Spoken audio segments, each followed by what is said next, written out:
किसी ज़माने में कौम हुआ करती थी जिसके नौजवान बातिल का सीना चीर देने वाले थे, जिसके बच्चे हक के नारे लगाने वाले थे, जिनकी औरतें हया का दामन थामे रहती थीं।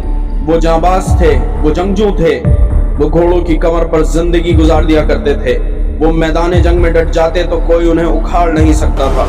वो तलवारों की छांव में भी अपने रब के हुक्म को नहीं भूला करते थे। उनके दिल शहादत के लिए तड़पा करते थे। वो सल्तनतों को उखाड़ फेंकने वाले थे। वो इस जमीन को जुल्म से पाक करने वाले थे। वो मददगार थे हर एक उस शख्स के जो कमजोर था। वो जल्लाद थे हर एक उस शख्स के लिए जो जालिम था। वो रहनुमा थे हर एक उस शख्स के लिए जो राह से भटका हुआ था। वो प्यासे को पानी पिलाने वाले थे, भूखों को खाना खिलाने वाले थे। वो मजलूमों पर रहम करने वाले थे। वो रातों की तन्हाइयों में अपने रब के सामने गिड़गिड़ाने वाले थे। वो जुल्म को खत्म करने वाले थे। वो बातिल को फना करने वाले थे। वो हक का दिफा करने वाले थे। वो मुजरिमों को सजा देने वाले थे। वो एक अजीम मकसद के लिए जीते थे और अपने मकसद के लिए वो जिंदगी कुर्बान करने वाले थे। वो मकसद जो उनके रब ने उन्हें दिया था। वो सदियों से उस मकसद के लिए जद्दोजहद में मसरूफ थे। वो रातों दिन अपने आराम की परवाह किए बगैर आखिरी दम तक उस मकसद को पूरा करने की कोशिश में जी जान लगाते रहे। वो सरहदों पर बातिल से टकराते थे, उनके जिस्म बेहाल हो जाते, मगर फिर भी वो अपने ईमान की ताकत से लड़ते थे। उन्होंने इस दुनिया में इस रूह जमीन पर इंसाफ कायम करने का हलफ उठाया था, जिसके लिए उन्होंने दरिया पर भी अपने घोड़े दौड़ा दिए। उनका वलीन मकसद अल्लाह के कलिमे को बुलंद करना था। उन्होंने अपना मकसद हासिल करने के लिए रोम और फारस जैसी ताकतों को भी ज़ेर कर दिया। उन्होंने इस मकसद को वियना के दरवाजों पर लिख दिया। उन्होंने इस मकसद के लिए उंदुलुस में अपनी कश्तियां जला डाली। उन्होंने इस मकसद के लिए अपने बच्चों को यतीम और अपनी बीवियों को बेवा कर दिया। उन्होंने इस मकसद के लिए अपने खून का हर एक कतरा बहा दिया और फिर अल्लाह ने उनके मकसद में उन्हें कामयाबी दी। पूरे आलम में उनका परचम लहराने लगा और जमीन पर इंसाफ छाने लगा। वक्त गुजरता गया, बातिल धीरे धीरे धीरे धीरे अपने मंसूबे बना रहा था।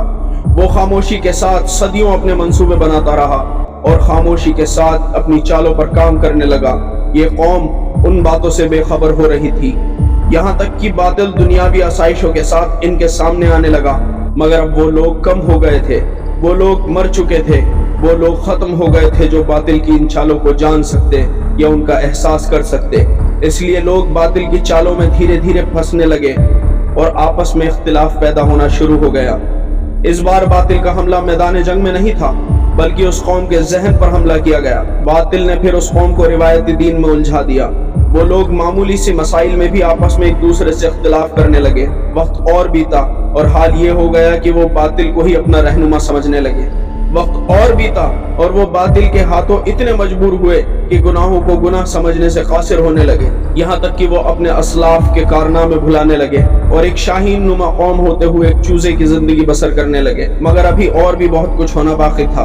वो ये कि वो अपनी तारीख भी भुला बैठे और बातिल के हाथों की कठपुतली बनकर रह गए।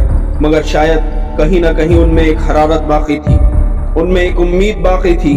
मगर अमर बिल मारूफ और नही अनिल मुनकर छोड़ देने की वजह से वो हरारत, वो उम्मीद भी खत्म हो गई। और आज हाल ये है, वो जाबाज कौम अब नजर नहीं आती। शायद वो कहीं खो गई, या ये रात इतनी लंबी हो गई कि वो इतनी गहरी नींद सो गई, या शायद वो कौम मुर्दा हो गई। कभी ए नौजवान मुस्लिम तदब्बुर भी किया तूने? वो क्या गर्दूं था तू जिसका है एक टूटा हुआ तारा। तुझे उस कौम ने पाला है आगोशे मोहब्बत में, कुचल डाला था जिसने पांव से ताजे सरेदार।